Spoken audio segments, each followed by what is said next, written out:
السلام علیکم ورحمۃ اللہ وبرکاتہ۔ حضرت معاویہ کبھی بھی مسلمانوں کے اہل سنت کی خصوصاً مقدس شخصیات میں شمار نہیں ہوئے۔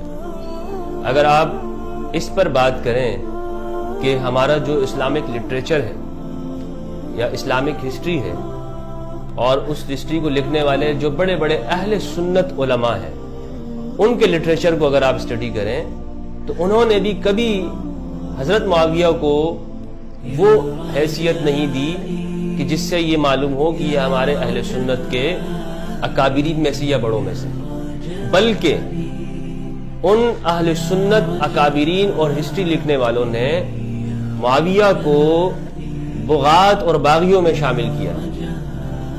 اگر آپ امام بخاری کے شیخ کی بات کریں، ان کے استادوں کی بات کریں، انہوں نے بھی یہی کہا ہے، متقدمین کی بات کریں انہوں نے بھی یہی کہا ہے، اور اگر آپ بہت پیچھے کے زمانے میں آ جائیں تو جو بڑے بڑے نام ہیں، امام ذہبی ہیں، حتیٰ کہ ابن تیمیہ، ان کو پڑھ لیں، یا حافظ ابن حجر عسقلانی ہیں، امام نسائی ہیں، ان لوگوں نے معاویہ کو کبھی بھی اہل سنت کے مقدسات میں نہیں رکھا۔ اگر آج یہ بات کہی جا رہی ہے کہ جی معاویہ کے بارے میں کوئی کہتا ہے کہ وہ ایسے ہیں یا ایسے ہیں، اس کے اوپر پرچہ کاٹ دیا جائے، تو میرے بھائی کل کو آپ یہ بھی کہہ سکتے ہیں کہ یزید بھی مقدسات اہل سنت میں سے ہیں۔ حالانکہ شیخ ابن باز کی کتاب مجموع فتاویٰ کے اندر اگر آپ دیکھیں تو انہوں نے ان سے پوچھا گیا کہ حضرت علی کے مقابلے میں آنے والے جو لوگ ہیں ان کے بارے میں کیا حکم ہے، تو انہوں نے فرمایا وہ باغی ہیں۔ وہ کیا ہے؟ وہ باغی ہیں، وہ سارے ناحق ہیں۔ اگر آپ مولانا مودودی کے لٹریچر کو دیکھیں تب بھی وہ یہی بات لکھی ہوئی ہے۔ اب کیا ہے کہ فتنہ انگیزی کے لیے اور فرقہ واریت کے لیے امیر شام کو لے کر انہیں زبردستی مسلمانوں کے ایک خلیفہ راشد بنایا جائے، حالانکہ وہ خلیفہ راشد نہیں ہے۔ کسی نے بھی ہمارے اہل سنت کے عالم نے انہیں خلفاء میں نہیں لکھا، سب نے کہا ہے کہ وہ بادشاہ تھے، ملوکیت کا آغاز کرنے والے۔ شاہ عبدالعزیز، امام شاہ ولی اللہ دہلوی، سب نے یہی لکھا ہے۔ اور آج اگر آپ معاویہ کو آپ اہل سنت کی مقدسات میں شامل کریں تو کل کو جو آپ کے اہل حدیث ہیں وہ تو یزید کو بھی رضی اللہ عنہ کہتے ہیں، وہ بھی اہل سنت میں شامل، وہ تو کہتے ہیں کہ یزید بھی جو ہے وہ دو شہزادوں کی جنگ تھی، حسین کی، اور وہاں پہ یزید معاویہ کا بیٹا ہے، تو وہ بھی چاہتے ہیں کہ جی دونوں یزید کا بھی احترام کیا جائے۔ تو کیا ہم اہل سنت یزید کو بھی برداشت کر لیں گے؟ کیا ہم ایمان کے اتنے نچلے درجے میں چلے گئے ہیں کہ ہم یزید کی بھی سپورٹ کرنے لگ جائیں؟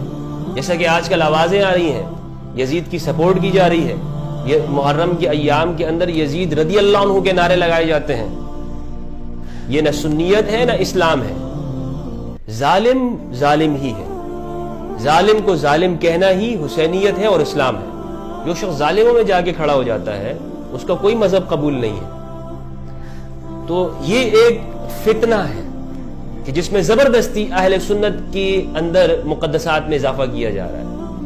اہل سنت خلفائے راشدین کا احترام فرماتے ہیں، اس میں بھی جو ترتیب ہے وہ ترتیب قطعی نہیں ہے۔ امام ابو حنیفہ کے نزدیک مولا علی حضرت عثمان سے افضل ہے، بہت سارے صحابہ کرام حضرت ابو ہریرہ رضی اللہ تعالیٰ عنہ حضرت جعفر طیار کو افضل البشر بعد انبیاء کہتے تھے۔ ترتیب بھی کوئی ایسی نہیں ہے کہ جس پر ہم قطعیت کی بات کریں کہ جی یہ ترتیب قطعی ہے۔ ہاں، اہل سنت کا شعار اور علامت یہ ہے کہ ہم خلفائے راشدین کی جو ترتیب خلافت ہے اس کو مانتے ہیں، لیکن کوئی اس کو اگر نہیں مانتا تو اسے ہم کافر نہیں کہتے۔ یہی ہمارا موقف تھا اور آج تک یہی چلا رہا تھا، لیکن خدا کی لعنت ہو فتنہ انگیزوں کے اوپر اور بری سیاست کے اوپر کہ جس نے ان چیزوں کو فتنے کے لیے استعمال کیا۔ اور اس کے اندر ہمارے مذہبی قائدین اور مذہبی رہنما کہ جو ہر دور کے اندر اس طرح کی فتنہ پروریوں کے اندر، فتنہ انگیزیوں کے اندر مشہور ہیں، اور دہشت گردانہ اور انتہا پسندانہ کارروائیوں کے اندر ان کا بیک گراؤنڈ اس طرح سے وہ ملک کے امن کو سبوتاژ کرتے ہیں اور فرقہ وارانہ جنگوں کے اندر ان کا بزنس ہے۔